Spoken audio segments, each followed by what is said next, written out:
Assalamualaikum warahmatullahi wabarakatuh. Berjumpa lagi bersama saya, Bun WS. Apa kabar kalian semuanya?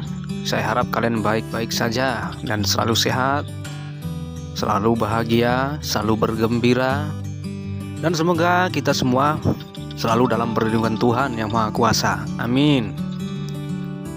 Terima kasih buat kalian yang sudah subscribe, like, dan komen di channel ini.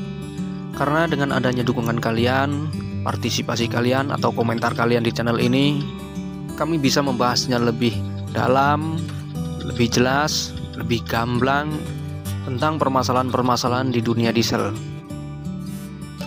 Silahkan tulis pertanyaan kalian di kolom komentar apabila dari kalian ada pertanyaan, dan kita akan bahas bersama-sama apabila menurut saya komentar itu menarik untuk dibahas. Oke, di video kali ini saya akan membahas sebuah pertanyaan yang datang dari Bang Herianto. Gimana kabarnya Bang Herianto? Sehat kan? Keluarga juga sehat? Semoga dilancarkan rezekinya ya Bang. Amin. Pertanyaan dari Bang Herianto ini cukup simpel dan jelas, sehingga saya tertarik untuk membahasnya. Inek untuk tanjakan berapa bosku? Oke, mungkin saya bisa perbaiki pertanyaan dari Bang Herianto ini. Mungkin maksudnya seperti ini Bang. Kalau di medan tanjakan, berapa ukuran setelan klepnya Bang? Kira-kira seperti itu pertanyaan dari Bang Herianto. Ya kan Bang? Oke, sebelum saya mulai pembahasan, siapkan dulu rokok, kopi, pisang goreng, atau goreng-gorengan yang lain, atau cemilan. Terserah kalian. Yang penting itu semua membuat kalian rileks dan santai tentunya. Buat kalian yang tidak biasa merokok, jangan merokok. Nanti bisa batuk-batuk dan tidak sehat kan jadinya. Dan apapun itu, yang penting kalian sehat. Yang tidak sehat buat kalian, ya tinggalin aja. Oke? Adanya suatu perbuatan tentu pasti karena adanya suatu tujuan. Tapi kalaupun tujuan itu tanpa alasan, mungkin akan terasa aneh jadinya. Sama halnya juga yang sudah ditanyakan oleh Bang Herianto tentang ukuran penyetelan klep pada medan tanjakan. Dan saya lebih memilih untuk menjelaskannya terlebih dahulu daripada memberitahu langsung berapa ukuran untuk setelan klepnya. Masalahnya apa abang-abangku sekalian? Ibaratnya nanti saya kasih tahu langsung untuk penyetelan klep, untuk ukurannya in itu segini, untuk ukurannya ik itu segini, dan bisa saya pastikan di antara kalian nanti hasilnya ada yang tidak berhasil dan juga ada yang berhasil, ya kan? Di video sebelumnya saya sudah menjelaskan bahwasanya kadar keausan dalam komponen mesin itu berbeda-beda, walaupun tahun pembuatan unit tersebut sama. Lalu, apa yang menyebabkan perbedaan tersebut? Yang pertama adalah beban muatan. Ukuran beban muatan yang sudah tidak standar lagi bisa menyebabkan besarnya tekanan ataupun gesekan yang ditimbulkan oleh antar komponen di dalam mesin dan berakibat keausan pada komponen tersebut. Dan yang kedua adalah oli mesin. Kesalahan dalam memilih oli mesin juga mempengaruhi dampak dari keausan komponen mesin itu sendiri, karena minimnya pelumasan pada oli tersebut. Dan yang ketiga adalah medan jalan yang ditempuh oleh unit itu sendiri. Tentu akan berbeda kadar keausan komponen mesinnya bila kita bandingkan unit yang terbiasa berjalan di medan aspal dengan unit yang terbiasa beroperasi di daerah perkebunan. Nah, sesuai dengan keterangan yang sudah saya sebutkan tadi, pasti sudah terbayang oleh kalian. Dengan adanya perbedaan keausan pada komponen mesin, tidak mengubah kemungkinan untuk konsumsi bahan bakar antara unit satu dengan yang lain pasti berbeda-beda. Oke, udah pada tahu semua kan? Kita juga bisa mengibaratkan apabila keterangan saya tadi kurang dicerna oleh kalian. Kita bisa mengibaratkan dengan diri kita sendiri sebagai manusia. Waktu kita lahir dan masih bayi, tentu makanan kita sama dengan bayi-bayi yang lain, ya kan? Dengan porsi yang sama dan jam makan pun sama juga. Tapi pertanyaannya, kenapa waktu kita dewasa, untuk porsi makan kita itu kok berbeda-beda? Ada yang 1 piring, ada yang 1 piring setengah, ada yang 5 piring. Aduh, bukan manusia itu bang. Lalu kenapa bisa seperti itu? Karena perbedaan aktivitas atau pekerjaan kita itulah yang membuat sistem metabolisme tubuh kita itu berbeda-beda. Ada yang pekerja kantoran, ada yang pekerja berat, ada sopir, dan yang lainnya. Dan dari contoh ini bisa kita bayangkan untuk porsi makan mereka dan sistem metabolisme mereka. Untuk yang pekerja berat, pasti porsi makannya lebih banyak daripada yang pekerja kantoran. Seumpama kita yang biasa kerja berat, tapi dikasih makan cuma dikit. Dan apa yang terjadi? Ya lemes kita bang. Nah sebaliknya juga, orang kantoran tapi dikasih makan banyak. Sampai biasanya 1 piring sudah cukup, ini dikasih 2 piring. Apa yang terjadi? Pasti akan nguap-nguap lah, ngantuk lah, lemes. Iya kan? Alah Kang Bun ini otomotif kok bahasnya metabolisme. Kayak dokter aja Kang Bun ini. Lagian kesana kemari ceritanya. Coba langsung aja kasih tahu berapa setelan klepnya.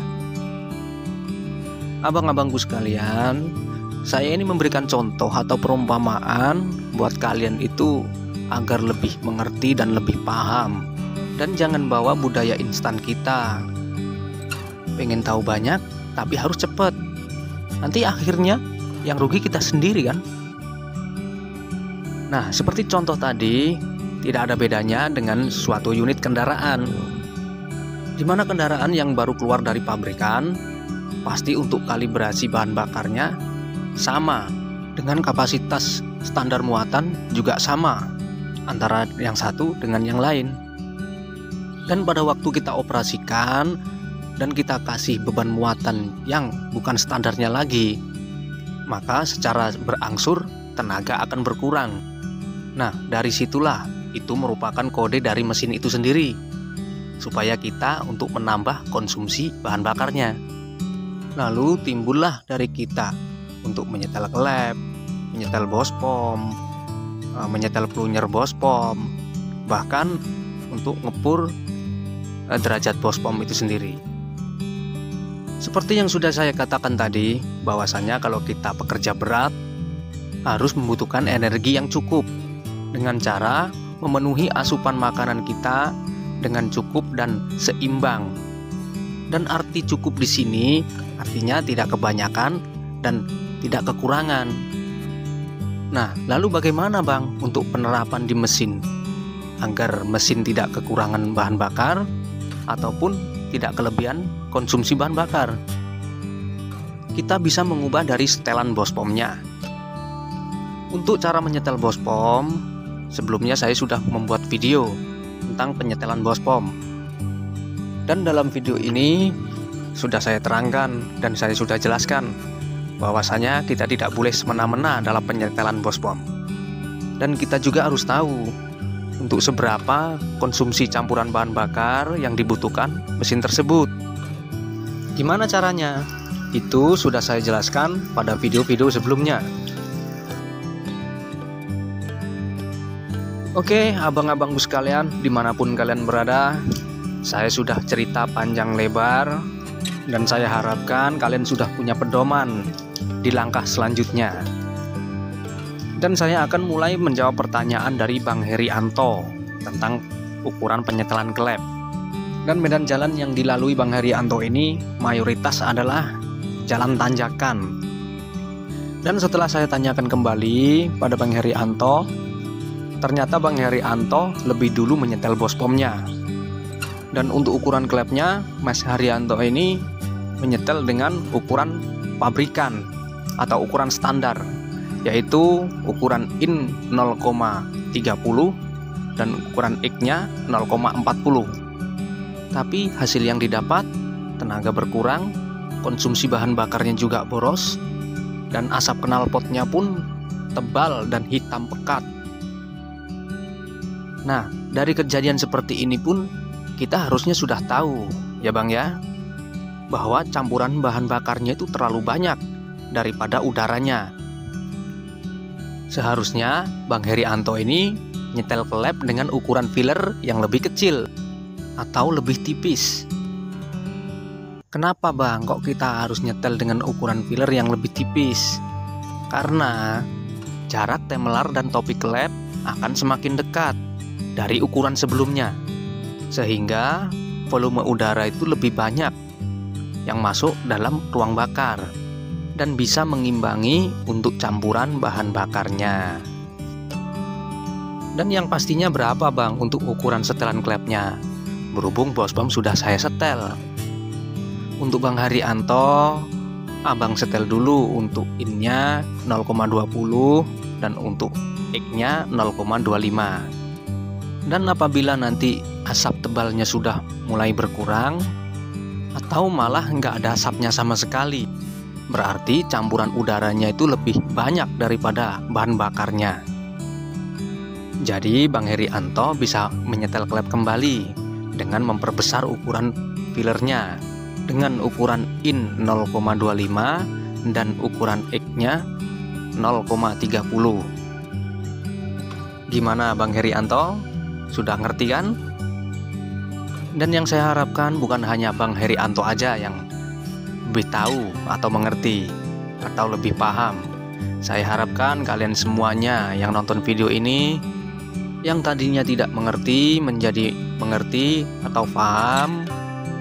Dan bagi kalian yang sudah jauh mengerti, jauh memahami tentang otomotif, mari kita sama-sama sharing, kita berbagi ilmu di channel ini. Karena berbagi ilmu tidak membuat kita kekurangan, melainkan akan bertambah ilmu kita kalau kita sering membaginya kepada orang lain yang belum mengetahui tentang ilmu tersebut. Buat kalian yang belum subscribe, silahkan subscribe apabila kalian mendukung channel ini, dan like apabila kalian menyukainya. Kalau ada pertanyaan ataupun sharing, kalian bisa tulis di kolom komentar, karena dari pertanyaan kalian atau komentar kalian nantinya akan kami bahas di channel ini apabila menurut saya itu menarik dan bermanfaat bagi kita semuanya. Oke, abang-abang sekalian, para driver mania, para kantor mania, para montir mania, diesel mania, dimanapun kalian berada. Mungkin cukup sampai di sini saja penjelasan dari kami. Kalau ada tutur kata yang kurang berkenan di hati kalian semuanya, kami sebagai manusia masih banyak kesalahan, dan kami minta maaf yang sebesar-besarnya. Jaga kesehatan, jaga keselamatan, karena hidup kita sangatlah berharga. Dari kami, wassalamualaikum warahmatullahi wabarakatuh. Salam belepotan.